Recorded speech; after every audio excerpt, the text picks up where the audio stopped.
a expressão não pode definir um absoluto o que é.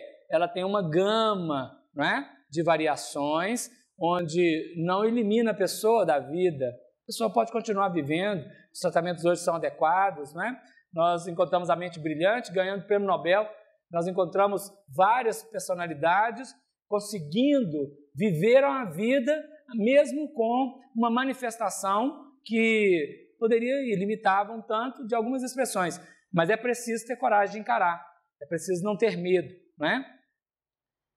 Nem sempre ela aparece no início da vida, costuma aparecer lá pelos 17 anos, né? Na hebefrenia, as primeiras manifestações, mas pode acontecer antes um pouco, né? E tem componentes aí de várias expressões. O Manuel Filomeno de Miranda, no livro Entre Dois Mundos, diz assim: devemos considerar que o paciente psiquiátrico, todos nós que já visitamos o psiquiatra uma vez, nós estamos mais ou menos em curso no terreno, tá? Quem visitou 20 vezes, um curso um pouquinho mais. Quem visitou 2.000 vezes... Mas quem visitou uma não quer dizer que não vai visitar mais, não é? Então, não tem nem mais nem menos, não é? Devemos considerar que o paciente psiquiatra é outro palavrão. Quando você fala com alguém assim, você gostaria de fazer uma consulta, você está falando com quem exatamente? Com o psiquiatra, a gente tem medo do psiquiatra, né? Como se fosse coisa de doido. Não é de doido. Não é.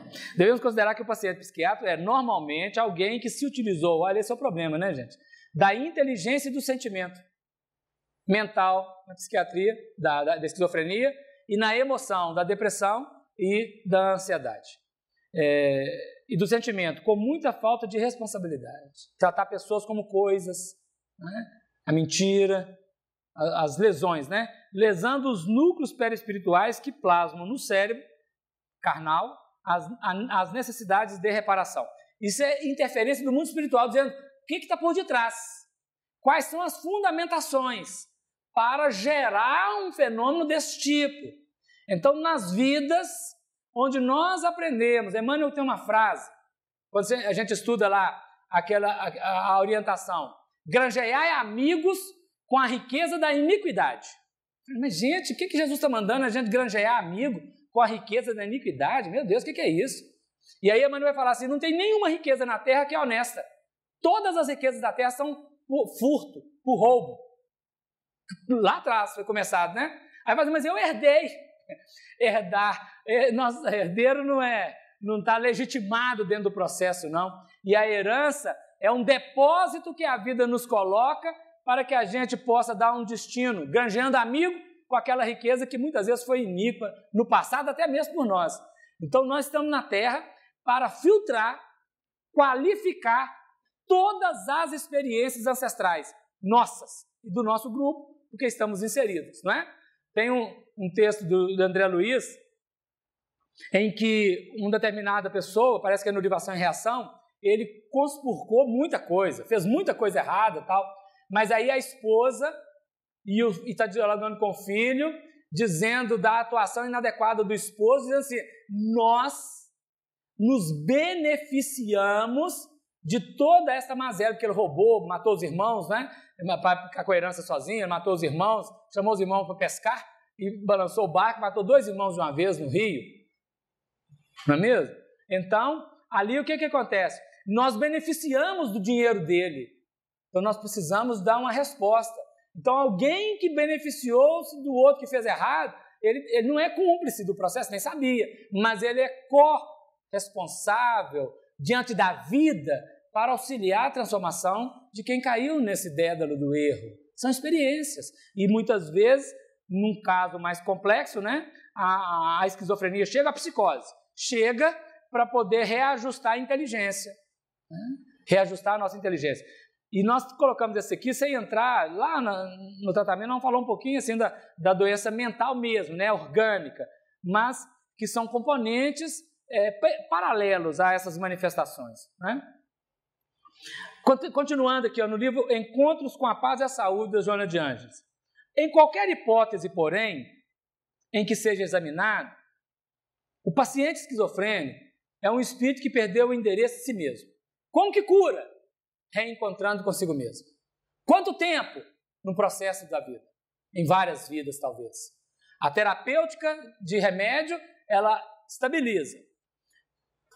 Mas o trabalho de recuperação de si, dentro dele, pessoalmente, do grupo, fundamental que o grupo esteja competente ali, e não simplesmente falando não tem nada a ver com isso, né? O grupo faz parte do processo para reencontrar si mesmo. Aliás, nós estamos na era do homem em busca de si mesmo. Né? O homem em busca de si mesmo, conhece a ti mesmo. Esse é o movimento. Nós todos, de alguma maneira, perdemos o endereço de nós mesmos. Né? Carregado de culpas que procura refugiar-se na alienação. Esse aqui é uma situação, só para a gente ver como é que funciona, uma dinâmica, né? Está no livro No Mundo Maior, de André Luiz. Ele diz assim, em si mesmado, ou seja, voltado para si mesmo, não no autoconhecimento, mas na culpa, Fabrício não se dava conta do que ocorria no plano externo. Ele só via dentro dele, né? Braços imóveis, olhos parados, catatônico. Mantinha-se distante das sugestões ambientais. Sentindo-se incriminado no tribunal de sua própria consciência. Começou a ver perseguidores em toda parte. Tinha perseguidor? Talvez não. Ele começou a ver, porque ele estava com a culpa. Adquiriu fobias lamentáveis. Para ele, todos os pratos estavam envenenados. Desconfiava de quase todos os familiares. Conviver assim é difícil, né? Eu tive experiência de conviver com um familiar num quadro desse, com 22 anos de idade, a menina, não é? Que não sobreviveu, não conseguiu sobreviver e chegou à desencarnação numa situação complexa, por causa de um processo dessa natureza aqui. Nós não sabemos o que estava por detrás. Eclodiu, em 2 anos, eclodiu o fenômeno da esquizofrenia e a desencarnação. 2 anos. Não sabemos como que morreu. A família não fez os elementos todos. Então, são fenômenos graves, complexos, difíceis, que precisamos atentar, observar desde o quanto mais cedo possível para poder ter um trabalho de tratamento. Tentou-se o trabalho, tentou-se o tratamento, mas não teve jeito de solução de permanecer encarnado. Morrer não é que perdeu, que deu errado, né? Morrer, voltar para o mundo espiritual para continuar o tratamento da vida, né, gente? Desencarnação para nós aqui não tem esse componente que acabou. Aliás, é a ideia desde a época ancestral das sangrias. Fazia sangria, o paciente morria, tudo bem, morreu, mas a doença também acabou, não é? Então o tratamento foi exitoso. Hoje nós poucas vezes fazemos sangria, né? Mas ainda faz sangria, né? Esse é um fenômeno do transtorno mental mais grave, mais complexo. Só para eu não coloquei aqui nessa ordem, mas vamos falar assim. Primeira manifestação de uma enfermidade que, ao manifestar, ela é leve, é quando está na pele, né? Todo mundo sabe que é na periferia. Ela começa a entrar para o corpo, já começa a complicar. Quando vai para os órgãos principais vitais, dá mais grave. E aí começa uma série de situações. Primeiro, na emoção, que é o problema da ansiedade. Depois, no humor, nós vamos ver aqui ainda, que agora, da depressão. E depois, o último caso, o último limite é a mente, né? A psicose é o último limite, é a última fronteira que adoece a mente. O espírito faz de tudo para preservar a mente, a manifestação cerebral distorcida com o fenômeno mental. Mas quando vai quebrando os bloqueios, aí chega na psicose. Por isso, uma psicose ela é mais demorada ainda no tempo. E dentro das enfermidades que tomam o corpo e alguns órgãos, nós temos o câncer, que também demora na sua manifestação, né, na sua construção, de fixação para a manifestação, demora muito questão no tempo. Algumas enfermidades de maior gravidade, né? Algumas mais fáceis, menos encarnações. Então, nós estamos diante de um fenômeno hoje, da depressão, da ansiedade, da esquizofrenia, né, da psicose, muito grave na sociedade. Quando lê o livro Os Mensageiros, de André Luiz, nós vamos ter uma palestra do Telésforo. Quando o Telésforo começa a fazer a palestra, o livro Os Mensageiros foi psicografado em 1943. O Freud desencarnou no final da década de 30, 1939. Então, estava colocada a psicanálise, o Jung ainda estava trabalhando, ia trabalhar muito ainda, né? Estava a psicologia se organizando, ela chega no Brasil um pouco depois, né?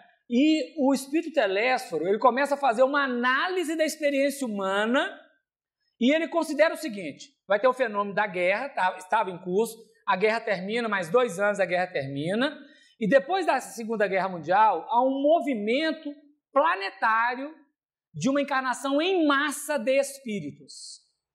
Então, em 1950, a população de encarnado na Terra era de 2 bilhões e 400 milhões.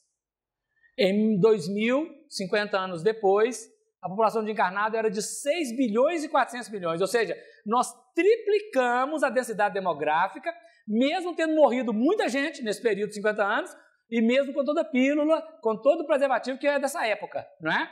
Ou seja, há um crescimento demográfico muito grande.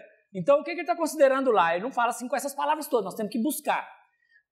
Vai esvaziar o umbral, aquele que André Luiz vai dando notícia nos livros, esse umbral, por escala, 3º andar, 2º andar, 1º andar e subcrosta, vão chegar à Terra, a partir da década de 60, está na juventude, 45 começa a nascer, 40, 45. E isso vai acentuar uma distorção psicológica na humanidade. Então ele anunciava lá a chegada da depressão, da ansiedade, dos transtornos mais complexos, que ganharam uma vasta expressão no coletivo. A droga e todo um fenômeno que está associado a esse elemento todo aqui, por causa desse processo de encarnação. Então nós estávamos lá no umbral, desequilibrado, e encarnar ia dar o quê? O que está dando aqui agora, por causa da nossa experiência passada, entenderam? Então um fenômeno, agora nós estamos nos acolhendo.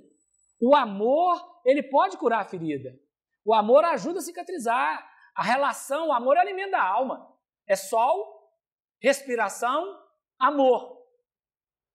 Isto colocado, a gente precisa de comer comida só porque nós não conseguimos ainda quebrar a molécula do nitrogênio no ar pela respiração.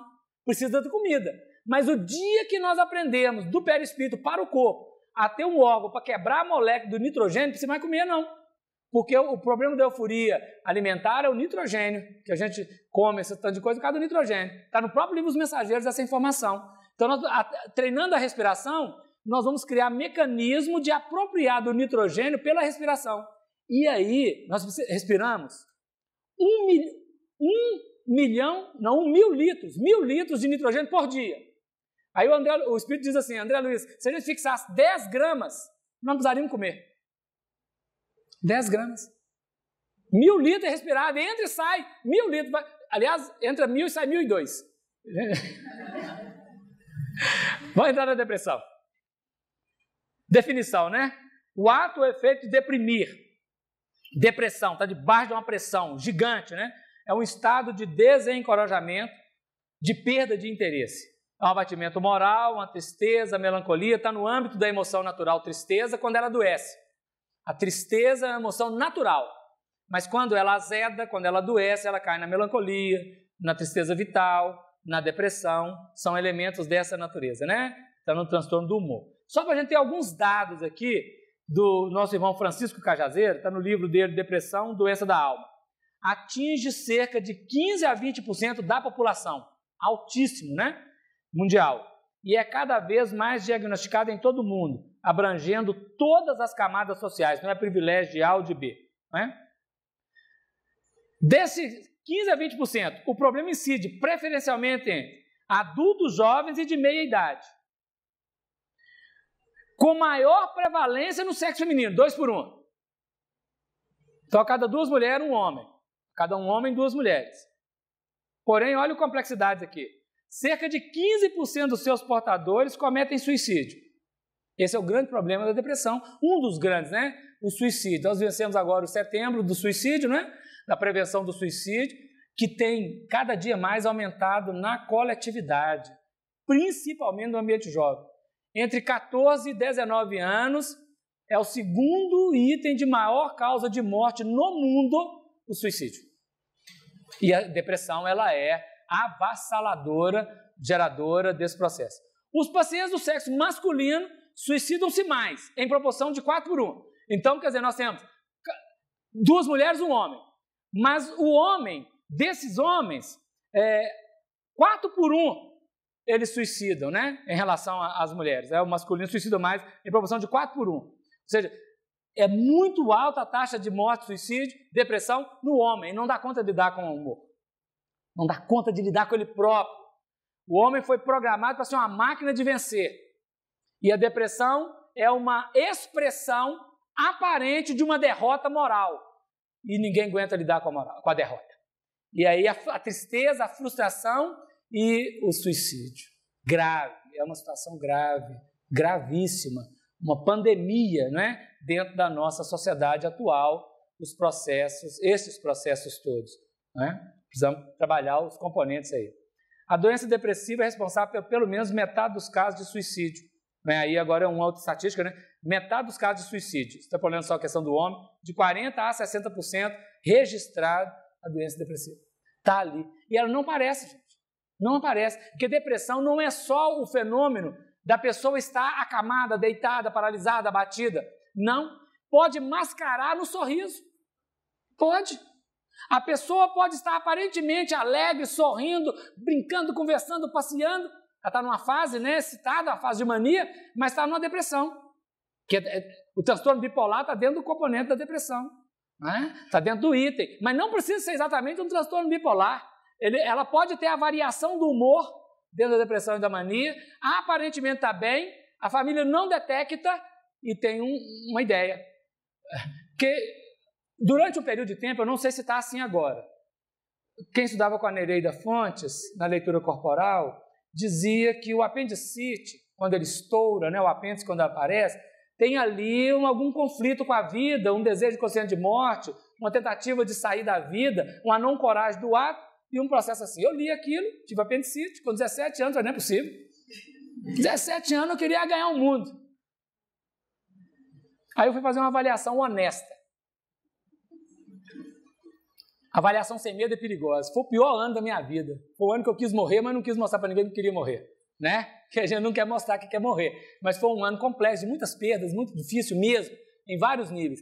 Então, intimamente, eu projetei algo que era para levar à morte. Porque eu não tinha coragem de fazer o ato externo. Né? Então, 2 momentos que eu fazia. Eu bebia muito álcool, que não matou, estava cedo, ainda vou morrer com álcool, mas eu criei um apêndice que poderia ter levado à morte. Cortaram, falaram, você vai ficar aí na terra. Graças a Deus, né? Graças a Deus, aí a vida é pródiga, né? Mas isso pode acontecer, então pode ser um elemento. E eu fiz uma avaliação, do meu ponto de vista, tem correção ali, está correta a leitura corporal. Aquele ano foi um ano de tentativa de fuga da vida. E nós temos que ver de que é que nós estamos fugindo, para onde que nós estamos fugindo, por que é que nós estamos fugindo, se tem uma crise depressiva ou não. Mesmo na alegria aparente externalizada, né? Joana de Anjos diz assim, no livro Iluminação Interior, hoje nós estamos de volta, Franco, né? Geralmente vem cá muito Chico Xavier, né? Nós mudamos um pouco. É comum encontrar-se na depressão uma forma de tristeza, está dentro do campo, né?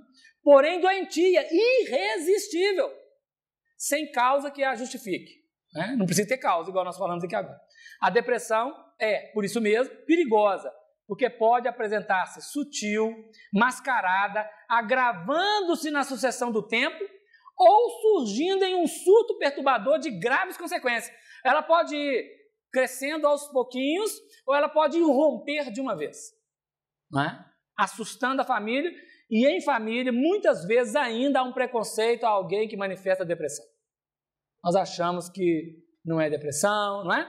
Que aquilo ali é só um faz de conta, para não ir na escola, para não trabalhar. Então, são questões difíceis. Caminhando para o transtorno depressivo, né? No diagnóstico aparece em destaque. Eu vou tentar fazer o trabalho de diagnóstico diferencial, observando a redução do humor, questão da tristeza, desmotivação. Mas 2 elementos importantes. A perda progressiva de sentir prazer. A pessoa começa a não sentir prazer. Se uma pessoa que gosta de futebol começar a desinteressar de futebol, tem que olhar o que está acontecendo. Ou ele entrou para a igreja e agora é só Jesus mesmo, ou então tem algo ali mais complexo. Qualquer coisa que dava prazer, não é? E a pessoa começa a fugir daquilo, ela começa a ter um estreitamento vivencial. Precisamos ficar atentos com esse fenômeno, porque ele é sinalizador. Os fenômenos sinalizam uma possibilidade.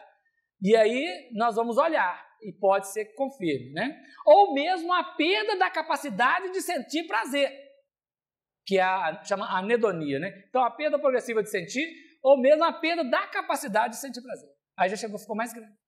Então são expressões, não é? Está nesse livro da Depressão, Doença da Alma, que apresentam para nós elementos para nós olharmos para nós mesmos, não é? E olharmos a vida à nossa volta. A depressão é um transtorno mais profundo, no qual diversos fatores contribuem para a perda da afetividade, da alegria e para o mergulho no ensimesmamento, num total desinteresse pela existência. E esse ensimesmamento doentio pode gerar a perda do próprio perispírito no mundo espiritual, chamada na ovoidização, né? Situação grave. No livro Ícaro Redimido, nós vemos que em poucos anos, o Santos Dumont desencarnado, depois do suicídio, ele entrou numa depressão profunda, ele começou a perder perispírito. Fizeram uma intervenção, ele reencarnou na década de 50, na casa do Clóvis Tavares, era o filho do Clóvis Tavares, chamado Luiz Alberto, viveu até 73, 17 anos, desencarnou, ficou tetraplégico logo depois que nasceu, e desencarnou para recomeçar as experiências dele dentro da experiência, que é um espírito de vanguarda no planeta, mas que diante de uma dor gigante, ele não conseguiu sustentar a onda, não é, gente? Então olha que situação, está no livro descrito, não fala o caso da reencarnação dele, não é? Porque está no Chico Xavier que informou essa encarnação, né? A família do Clóvis já divulgou, está divulgado, está no site, o livro Sal da Terra, publicado pelo Flávio Tavares, Mussa Tavares, que é o filho do Clóvis. Essa história está colocada lá, por isso nós estamos dizendo aqui, né? Mas é um caso que a gente conhece, mas são inúmeros os casos, né? Então nós temos a depressão, uma dor, uma depressão, um suicídio, uma ovoidização, um colapso interno e uma necessidade de experiência para recomeçar, né? Desafios graves que estão à nossa volta. A Joana faz uma proposta para nós, gente. Ela diz assim: quando pensamentos insidiosos e insistentes, aquela coisa, 100 mil pensamentos por dia, tem um, fica ali, aquele enjambrado, aquele negócio. Você começou a brigar mentalmente com um cunhado, você tem problema. Né? Com qualquer um outro, com o vizinho, não é? O vizinho chega, a gente dá taquicardia, qualquer coisa, tem problema. Quando pensamentos insidiosos ou insistentes predominarem em tuas paisagens mentais, convidando-te à fuga dos relacionamentos, dos compromissos de qualquer ordem, vigia e age, porque estás sob as garras perversas do transtorno perigoso. É um alerta grave, porque nós vivemos um período da humanidade que era chique ter uma determinada down, né? Teve momentos chique. Nós tivemos a época dos poetas que morriam jovens, cheio de paixão, não é? E nós tivemos um momento, depois do punk, né? Um momento down. Não é bonito isso, não é chique. E em família nós vamos conversar. São assuntos que precisam conversar no culto do lar, muitas vezes, porque quando a família, conforme as crenças da família, esses assuntos não são permitidos, a família às vezes tem uma estirpe muito grande, todo mundo tem que ter muito êxito, e determinada pessoa não está conseguindo ter êxito. Né? Nós sabemos de experiência no Japão de jovens que não conseguem determinadas aprovações e que suicidam. E é uma cultura diferenciada nesse terreno, porque lá é uma prática, né, quase, de samurai. Então, mas aqui na nossa cultura tem isso também, a pessoa não tem êxito no empreendimento, a criança, o jovem tem dificuldades no namoro, dificuldades nos relacionamentos, com os grupos, e não é percebido. E ele se fecha, que a gente assusta, olha a situação acontecendo. Nós tivemos agora, recentemente, e eu acho que é daqui da casa, eu não tenho certeza, né? Um jovem da mocidade, que namorava a jovem da mocidade, não, acho que é de outro centro, não é daqui não, lá da mocidade precursor, e parece que teve uma morte por suicídio. Não se falou muito no assunto, não quer falar. Muitos me procuraram, não estou mais na coordenação, me procuraram, nós temos que conversar. Eu falei, olha, mas nós precisamos trabalhar isso institucionalmente, precisa. Aí, paralelo a isso, um outro jovem da própria mocidade tentou suicídio recentemente. E há 1 ano e meio atrás, nós tivemos um jovem da mocidade precursor que efetivou o suicídio. Olha, nós estamos falando de espíritas. Fui fazer um trabalho em Contagem. O trabalho era uma oficina. Todo o grupo foi dividido em oficina. Aí, a oficina que eu estava, 6 jovens, 6. Nós tínhamos 120 no encontro, por eleição eles escolheram, cada um escolheu. Conforme a temática, 6. Minha primeira pergunta, quem aqui já pensou em suicídio? Os 6. Segunda pergunta, quem já tentou de alguma maneira o suicídio? 4. Terceira pergunta, quem efetivamente quis morrer? 2. Gente, dos 6, os 6. Isso é grave. Nós estamos falando de juventude espírita. Não é um jovem que vai de vez em quando, são jovens atuantes, participavam de tarefas. Na mocidade, nos encontros no período do carnaval. 6. Eu falei para a coordenação. Levei um relatório, apresentei a coordenação. Nós precisamos dar um foco no trabalho da vida, a superação das fragilidades, o acolhimento e a permitir ser frágil. Precisamos aprender a ser frágeis. É impossível ganhar tudo, vencer tudo, ter êxito, bater a meta todo mês. Perca a meta. No caso deles não tinha meta, a meta deles era responder prova responder prova do professor, né? Jovem de 17 anos, 16 anos, era 17, 16, 14, 15. Ora, 100%. Uma gota de sangue fala do sangue inteiro, não é mesmo, gente?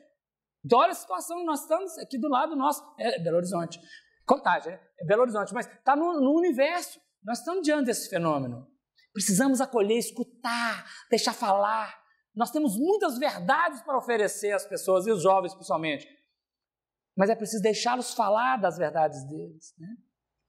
Continua, Joana. É o espírito o desencadeador do transtorno martirizante, cabendo-lhe a responsabilidade de reverter o quadro mediante grande esforço da vontade, acompanhado pelos recursos preciosos da oração e da ação no bem. A ação no bem produz endorfina, gera bem-estar e aí vai, né? Com os quais adquire valores que podem contrabalançar o erro e recuperar-se das dívidas morais. Valor que está colocado aqui. A depressão é rude prova para o espírito, que a deve enfrentar com galhardia. É aquele negócio lá, o sujeito não é aquilo. Então a depressão não é ele. Ela está nele, participa dele, ele construiu, desenvolveu, mas ele é maior do que aquilo. Não podemos ser reducionistas. Aquilo é um fenômeno, que seja vasto, mas é um fenômeno. E nós precisamos encarar com galhardia, recorrendo ao arsenal terapêutico da medicina e do espiritismo. Da medicina e do espiritismo, não é? Porque é necessário fazer esse tipo de coisa. Nossa, vamos lá. O processo do adoecimento. A causa das doenças, tanto as mentais quanto as físicas, estão no espírito doente que ainda somos. A doença é um processo de bloqueio espiritual, psíquico, emocional, nas energias que compõem o ser humano e desarmonizam a mente, todo o trabalho dos corpos, do espírito, os chakras, né? Esse é o nosso irmão Alírio, ele é lá do Mato Grosso, e ele escreve alguns livros nesse terreno, né? Gosta muito dessa área, tem trabalhado muita coisa interessante nesse processo, né? Allan Kardec colocou no livro do Evangelho assim: com efeito, é certo que a maioria dos casos de loucura, ainda usava esse termo no passado, né? Se deve à comoção produzida pelas vicissitudes que o homem não tem a coragem de suportar.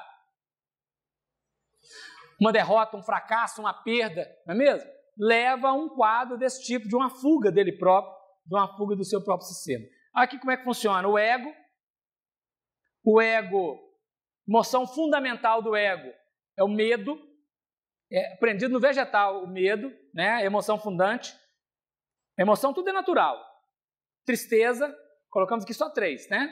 E a culpa. Na verdade, a culpa não é emoção fundamental. Emoção é medo, tristeza, alegria, preocupação, raiva. Mas aqui está colocada a culpa, nós estamos colocando a culpa para trabalhar alguns elementos dentro da experiência da vida. Medo, tristeza, culpa e raiva. O medo gera ansiedade. Tanto o medo quanto a preocupação vão gerar as fobias, os horrores, a ansiedade e o pânico, né? O medo é a emoção básica. A tristeza leva à depressão, nós já falamos, e a culpa leva às psicoses, né? Para corrigir esse processo, a prudência, a cautela, a vigilância, a fé teve origem no berço rústico do temor, diz Emmanuel. Ou seja, a prudência são elementos da conduta da vida que podem ser associados às terapias, né? A introspecção, porque semelhante curando semelhante. Se a tristeza e a depressão põem a pessoa dentro do ensimesmamento, a introspecção no autoconhecimento, ela é ponto de cura, não é? E responsabilidade, porque nós sabemos que a culpa, ela é fundante no ser, não é? Ela não é uma emoção natural, mas ela é fundante quanto sentimento, porque quando o Caim inveja, quando o Caim invejou o Abel, o Caim teve ira, que é a raiva, da ira ele ficou ressentido, do ressentimento descaiu o semblante, a obsessão simples é um elemento mais simples, está na Joana de Anjos, pegando nem no livro dos médios, para trazer algo diferente do texto, né? Obsessão simples, a obsessão por fascinação, que é mais complexa um pouco, que aturde a mente, que parece uma esquizofrenia, porque alucina a pessoa, não é? Fantasia, fascinação, e a subjugação, que pode ser corporal ou moral. Corporal é quando o espírito faz o outro agir contra a vontade dele. E pode ser moral, quando a atuação é só na vontade. E pode ser as duas coisas conjugadas, moral e física ao mesmo tempo. Allan Kardec estuda isso no livro dos médiuns, né? A subjugação.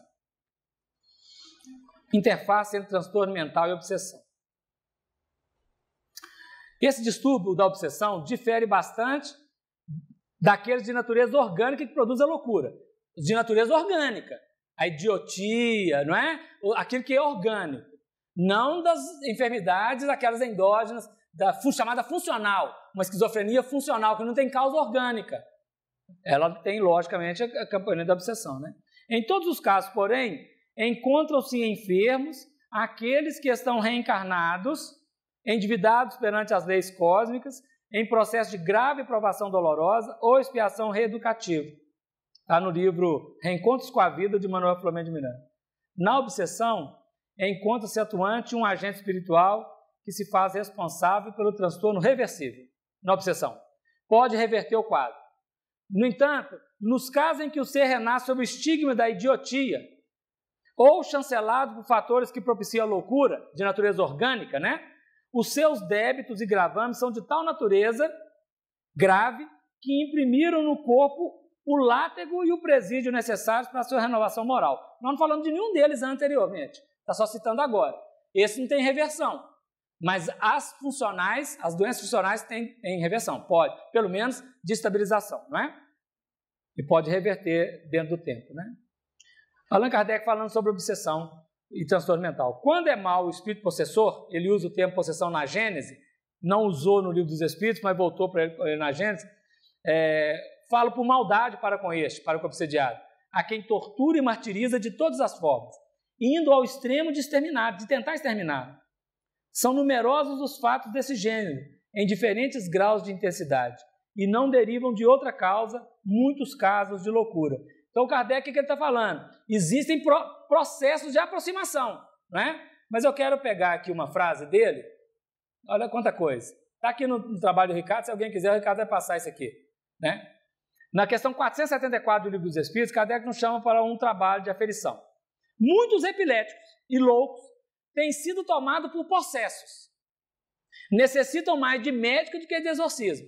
Então é preciso a gente fazer um diagnóstico diferencial para saber onde é que começa o outro, quais são as associações, as aproximações, não é? Porque podem ter, claro que podem ter, muitos casos tem, né? Mas tem casos que não tem. Tem casos que começa com o orgânico e pode ter uma presença espiritual depois.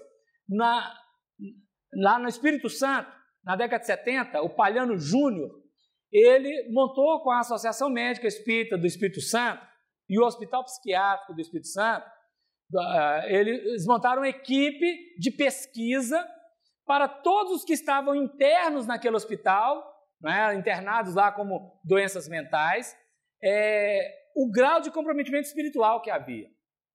Então, o que eles faziam? Evocavam os espíritos guias e os espíritos possíveis obsessores dos esquizofrênicos, naquele tempo chamava psicose maníaco-depressiva, né, o transtorno bipolar e tal, tinha essas questões, evocavam. E eles fizeram um levantamento estatístico. Nos 100% dos casos de psicose maníaco-depressiva, ou melhor dizendo, transtorno bipolar, 100% dos casos que estavam internados no hospital, todos padeciam de obsessão. Agora, alguns eram a obsessão à causa, outros eram a obsessão decorrência de um fenômeno pessoal, não é? Então, ele era decorrência e o outro era causal. Na esquizofrenia, 80% dos casos de esquizofrenia tinha presença de obsessão, do mesmo sentido. 20% não tinha. 20% a pessoa estava num quadro de esquizofrenia, manifestava a alucinação, o fenômeno todo, dentro do diagnóstico do critério na época, né? Mas não tinha obsessão vinculada ao processo. É um livro interessante, chama Laudos Espíritas da Loucura. Ele não está sendo reeditado atualmente, mas se encontra nas livrarias de sebo, acha-se esse livro ainda, é um livro interessante de pesquisa, né? De um trabalho de pesquisa. Aqui, olha. Podemos afirmar que nem todas as doenças humanas são desencadeadas pela ação malévola de um espírito.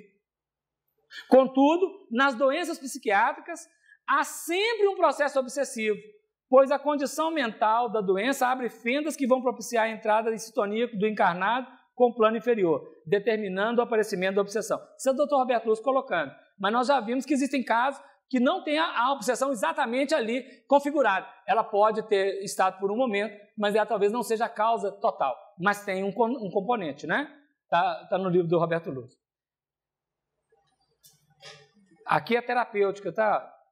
A terapêutica. 2 minutinhos para colocar uns 3 slides. São pessoas com distúrbio psiquiátrico. Nos casos dessa ordem, a contribuição psicoterapêutica do espiritismo, através da bioenergia, da água fluidificada, magnetizada, né? Da doutrinação do paciente, dos possíveis espíritos que estarão complicando-lhe o processo de desequilíbrio, a oração fraternal, são de inequívoco resultado saudável, proporcionando o bem-estar possível e a diminuição do sofrimento do paciente. São Manuel Filomeno de Miranda. Sobre as pessoas com esquizofrenia, além daquilo tudo, né? Continua Manuel Filomeno de Miranda. A nossa tarefa é permitir-lhes melhores condições para reparar os crimes, oportunidades mais longas para a libertação de si mesmo, dos grilhões e dos cárceres sem paredes em que se encontram. E eu vou colocar só essa, os outros são casos que nós todos conhecemos dentro do campo espírita, só mais duas, essa e mais outra, que é Allan Kardec respondendo. Como fugiremos à influência dos maus espíritos que pululam em torno de nós e por toda parte se insinuam sem serem vistos? O meio é muito simples. A resposta, né? Porque depende da vontade do homem que traz consigo o necessário preservativo. Os fluidos combinam pela semelhança de suas naturezas. Os dessemelhantes se repelem. Há incompatibilidade entre os bons e os maus fluidos, como entre o óleo e a água. Ou seja, então nós podemos fazer esse trabalho de mudança, né? E só vou colocar a última aqui. Meu Deus do céu, a última. Olha aqui, gente. Joana de Ângeles, tá? O negócio é complexo, né? A minha colega que dá o plus aqui na transição, ela falou assim, você vai levar 70 slides? Eu falei, vou. Você não vai falar 30, porque eu ponho 3 e falo palestra com 3. A ousadia, então não deu, né? A cura real de qualquer paciente reside na sua transformação moral para melhor, porquanto pode recuperar a saúde física, emocional e mesmo psíquica. No entanto, se não aceitar a responsabilidade de auto-iluminar-se, logo enfrentará novos problemas e situações desafiadoras. Então não basta pílula, não basta apenas questões externas. É fundamental o autoconhecimento e a transformação moral. O que nós deixamos de falar foi algumas frases sobre terapêutica e algumas frases sobre obsessão, né? Mas o conteúdo que a gente queria trazer da visão espírita de 3 graus de adoecimento, não é, emocional mental, que é a depressão, a ansiedade e a esquizofrenia, nós conseguimos trazer, né? Agradecemos a atenção, agradecemos o Ricardo, a casa que tem sempre feito essa parceria, nos convidando, dando-nos a oportunidade de encontrar com corações que a gente vê uma vez por ano, às vezes 2, né? E que Deus possa abençoar cada qual nessa jornada redentora, nesse esforço dignificante diário de renovação. Vez por outra nós cairemos, que ainda faz parte da nossa experiência infeliz.